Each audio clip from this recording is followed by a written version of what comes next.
Bismillah ar-Rahman ar-Rahim.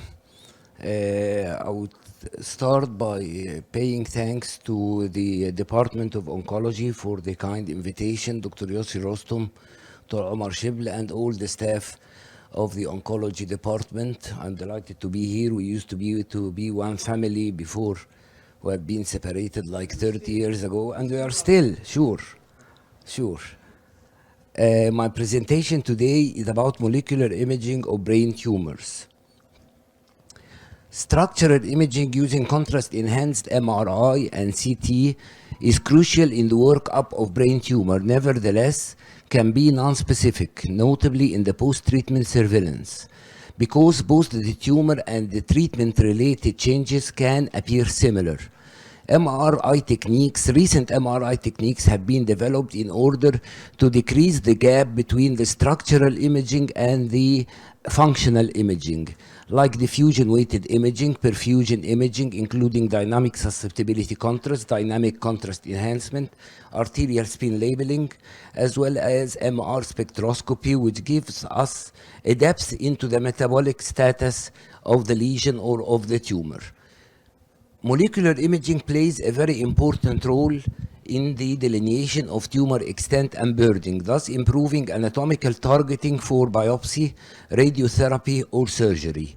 Molecular imaging entails either PET or SPECT. In PET, we use positron-emitting radionuclides like fluorine-18, which annihilates into two 511 kilo electron volt photons traveling in opposite direction. On the other hand, SPECT detects gamma rays emitted directly from the radio tracer or from the radionuclide, like technetium-99M and indium-11. PET provides higher resolution compared to SPECT. However, the more sophisticated hybrid SPECT CT scanners provide functional and anatomical imaging acquired simultaneously. Various PET radiotracers have emerged in the field of neuroradiology, of neuro-oncology or neuroradiology. They consist of basically positron-emitting radioisotope or radioactive tag bound to organic ligand or targeting ligand, which interacts with the protein target, resulting in characteristic distribution of the radiotracer. PET radiotracers utilized in neuro-oncology includes F18-FDG, which is the most famous PET tracer, F18 fluorodeoxyglucose, amino acid PET tracers like carbon-11 methionine, F18L dihydroxyphenylalanine, and F18 fluoroethyl L-tyrosine. And lastly, an important group of radiotracers, particularly in the imaging of meningioma, is the gallium-68 daughter somatostatin receptors. F18-FDG and radiolabel amino acids cross healthy blood-brain barrier. This is very important.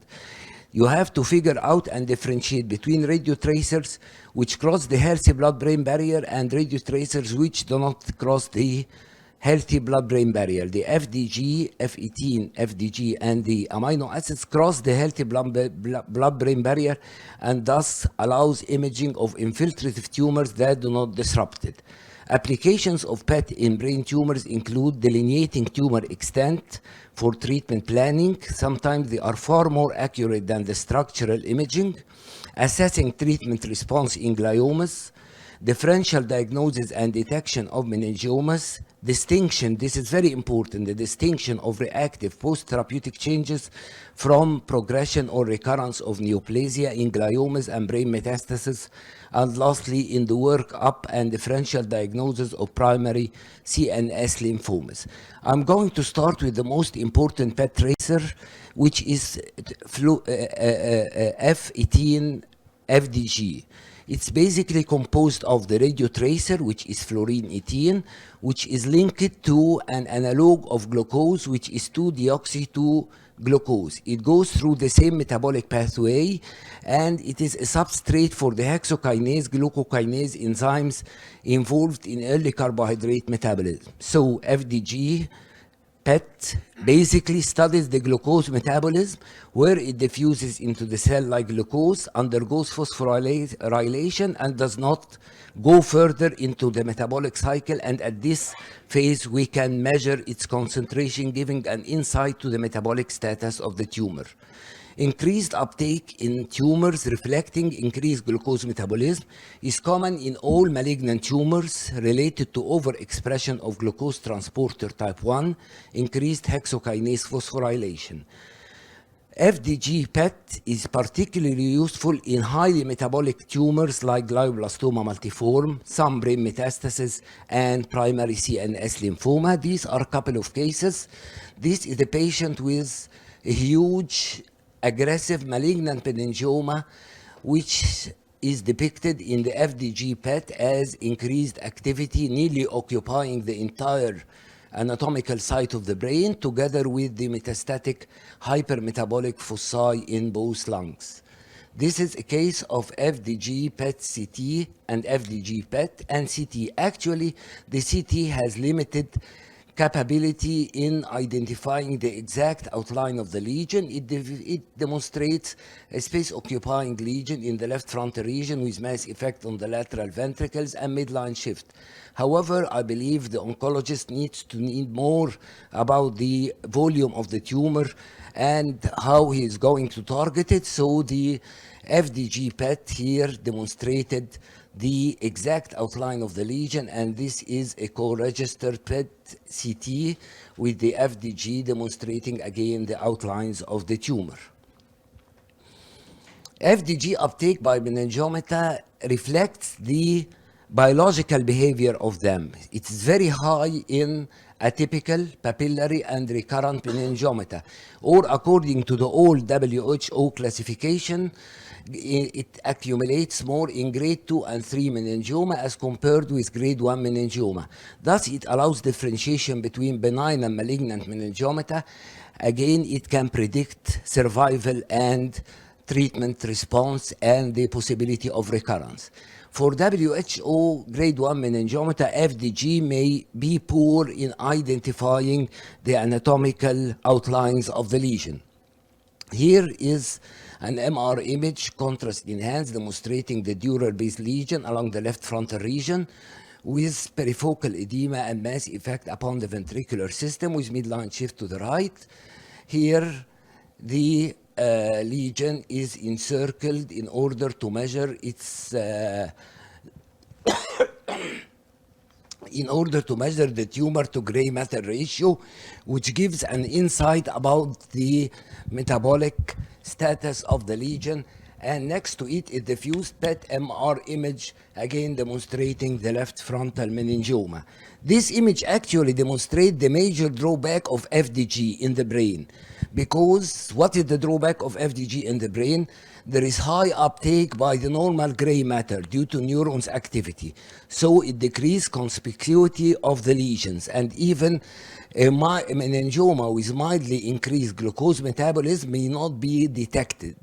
Again, another drawback of FDG is that it is not tumor specific and it can accumulate and show high uptake in inflammation.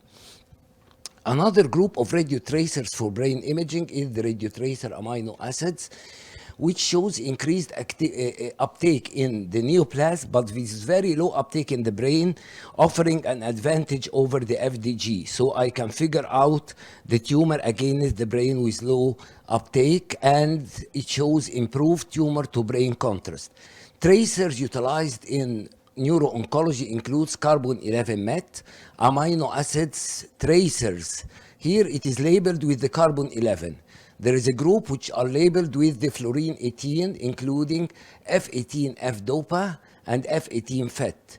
In gliomas and brain metastases, the increased uptake of the radiotracer amino acids is related to increased transport via the amino acid transporters of the L type, both subtypes 1 and 2, which are overexpressed in all neoplasia. First is the carbon-11 methionine. Methionine transport into the glioma cells is highly upregulated.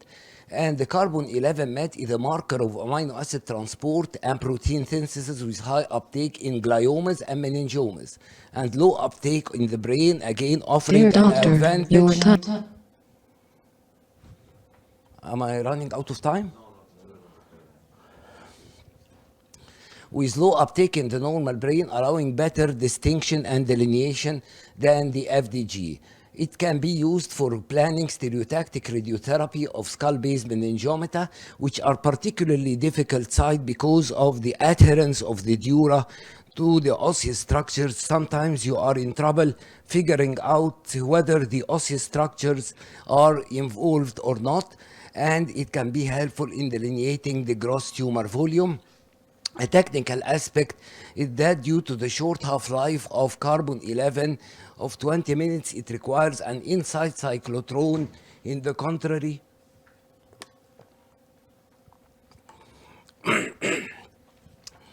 F18 PET, utilizing F18 FDG with its longer half-life of 190 minutes, allow off-site tracer production.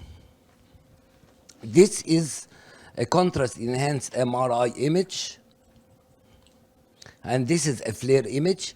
Actually, no definite masses could be identified, just a bizarre abnormal signal is seen. It's not working. Just a bizarre abnormal signal is identified. مش مشكلة. Just a bizarre abnormal signal is identified in the frontal regions. However, the amino acid PET reveals a very well-defined focal lesion involving the frontal lobe, the right frontal lobe, which was pathologically confirmed as astrocytoma grade 2. So it offers a great advantage over the structural imaging by MRI even after contrast injection. Another amino acid tracer is the F18F-DOPA, which is a radiotracer for brain malignancies, and its uptake is related again to the L-amino acid transporters that facilitate amino acid entrance into the tumor cells to be used in protein synthesis. The high expression, L-amino acid transporters expression with increased FO-DOPA uptake as well as increased uptake of other amino acid PET tracers has been described in meningioma, as we can see in this case, the case down there. There is increased uptake in the left frontal region. Here in the co-registered PET-CT image, there is increased uptake, and the MRI actually delineated the meningioma very clearly and nicely in the post-contrast acquisition. So meningioma can express increased amino acid transporters even if it is not malignant. This is a case of a patient with glioblastoma multiforme who has been subjected to surgery and adjuvant radiochemotherapy. This is the first image, is a FLAIR image. مفيش طريقة نشغل بيها pointer أو حاجة. The first image is the FLAIR image. There was an area of high signal intensity. Okay, very good. There was an area of increased signal intensity here. And there was a question whether this is recurrence or this is post-therapeutic sequelae with gliosis and encephalomalacia. The patient underwent F18F-DOPA or amino acid PET study where there is marked increased uptake in this region, confirming the diagnosis of recurrence of glioblastoma multiforme.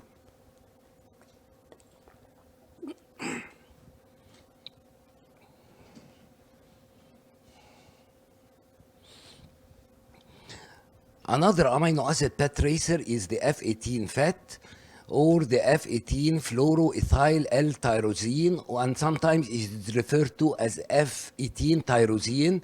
It's an artificial amino acid, and it's again reflects the L-amino acid protein synthesis, which is taken by the tumor cells but not incorporated into proteins, unlike the methionine. Thus, in that PET tracer, we need to do dynamic acquisitions if we are interested in grading gliomas, like in this image here. This is a FLAIR MR image showing ill-defined edema along the right frontal region. This is post-contrast T1 image showing ill-defined enhancement. We actually cannot depict a definite mass. However, following the radiotracer injection, there was a very well-defined lesion in the right frontal lobe, and Actually, this patient has underwent dynamic study, and in the dynamic study there was a sharp rise in the first 5 minutes followed by gradual decrease in activity, which reflects that this is a malignant lesion and this is a curve typical of high-grade gliomas. Again, as it accumulates in gliomas, it may accumulate in meningiomas, and it is used for meningiomas in difficult locations like the skull base meningioma. This is a case in which the MR reveals an ill-defined lesion along the right paracellular region. We cannot assess the cellular lesion definitely. However, the F18 tyrosine or F18 fat demonstrates a midline crossing meningioma here, and it accurately identifies the outlines of the lesion better than the structural imaging, and this activity in the nasal cavity is normal. Uptake. Another amino acid is the choline, carbon 11 choline, which is a marker of phospholipid synthesis and increased in malignancy. Meningiomas express altered choline metabolism, so choline 11 PET allows accurate localization and delineation compared to FDG due to the negligible uptake in the normal brain with high uptake in grade 2 than in grade 1 meningioma. Thus, it may allow meningioma grading or glioma grading if we perform dynamic acquisitions and we create the activity against time curve. Here is a contrast-enhanced MRI showing a very small lesion in the left high frontal region, and on the F18 choline PET and the fused registered PET MR images, there was increased activity corresponding to the site of meningioma. Another amino acid PET tracer is the carbon 11 acetate. Again, it offers advantages over structural imaging. This is a patient with retrocellular meningioma. Here we can see this is the baseline acquisition before any treatment. There is a mass in the juxtacellular region, intensely enhancing, and this is the carbon 11 acetate PET demonstrating the lesion. This is 8 months after gamma knife surgery.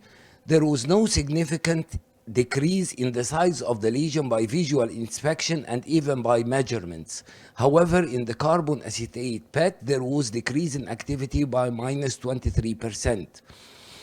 14 months following the gamma knife surgery, there was subtle decrease in size appreciated in the structural imaging. However, there was further and further decrease in activity in the carbon 11 acetate PET, signifying adequate therapeutic response.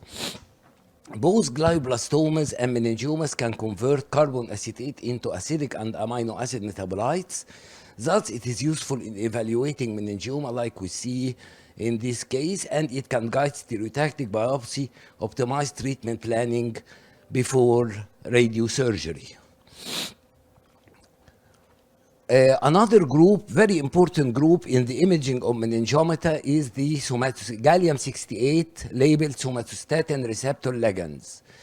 Gallium-68 DOTA somatostatin receptor PET tracers are somatostatin analogues with high affinity for somatostatin type 2, somatostatin receptors type 2, which are known to be expressed in meningiomata. So, meningioma has high expression of somatostatin receptors type 2, rendering them suitable candidates to be imaged with the somatostatin receptor scintigraphy. The most important tracers in this group are the gallium DOTATOC and the gallium DOTATATE, which are gallium radiotracers linked via chelator DOTA to short-chain peptide technetium-99M octreottate, which is the radio tracer. Okay, thank you. كمل.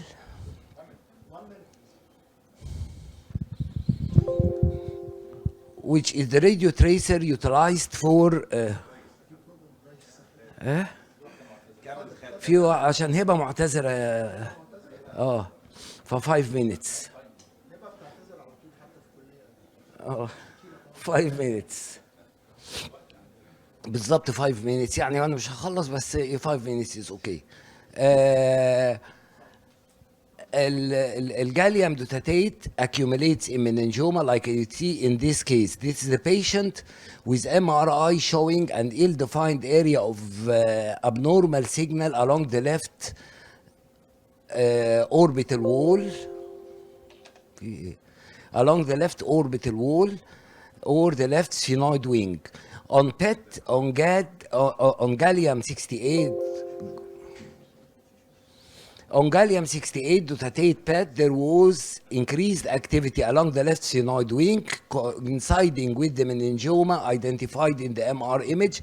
However, another focus of increased activity were identified along the right sphenoid wing and was further confirmed in the co-registered gallium 68 dotatate PET MRI, demonstrating the left sphenoid wing meningioma with midline extension, as well as the small focus in the, actually this may be midline extension because it is a bit higher than the sella turcica, with a small focus epicentered at a very critical region at the orbital apex where it may compress the optic nerve. So these patients has two simultaneous meningiomata. Gallium dotatate somatostatin receptors PET-CT or PET-MRI has high affinity and sensitivity in detection and delineation of meningiomata compared to contrast-enhanced multiplanar MRI, notably in difficult locations like the skull base, juxta-falx cerebri in the setting of osseous extension, thus increasing the accuracy of resection and the accuracy of targeted therapy. This is a patient with a lesion at the epicenter along the left sphenopetrosal region. Actually, it is stretching along the course of the petroclinoid ligament. And there was a question, although for a radiologist it is not a question, it's clear that this is meningioma, but a differential diagnosis may include vestibular schwannoma, and the gallium dotatate PET-CT confirmed the increased activity, confirming the diagnosis of left sphenopetrosal meningioma. Here is a patient with gallium dotatate PET and gallium dotatate PET-CT demonstrating a large skull-base meningioma infiltrating the orbit and in close relation to the sella turcica. This is the activity of the pituitary gland, but it is extending along the right cavernous sinus. Gallium dotatate somatostatin receptor scintigraphy can differentiate meningioma from lesions with poor expression of somatostatin receptors like schwannomas, for example, in the orbit. This is the patient with the CT reveals subtle enlargement and tortuosity with enhancement of the left optic nerve. We were in trouble if this is left optic sheath meningioma, if it is optic glioma. To figure out which is which, we did gallium dotatate PET, where there is increased activity marvelously identified in the fused PET-CT. Here we go, this is the left optic nerve sheath meningioma. Another patient who has underwent surgery and radiotherapy years ago for left optic nerve sheath meningioma. He started to complain again, and the gadolinium enhanced MRI reveals enhancement in the retrobulbar region, and they were not sure what is that, if that is post-operative changes or that is recurrent meningioma of the optic sheath, and the gallium dotatate PET-CT confirmed the uptake in the recurrent left optic sheath meningioma. This is again a case of skull-base meningioma in which the gallium dotatate PET helps us to identify the exact outline and helps in decision making to spare the contralateral side from the risks of radiation. Okay, I can be done here. Thank you.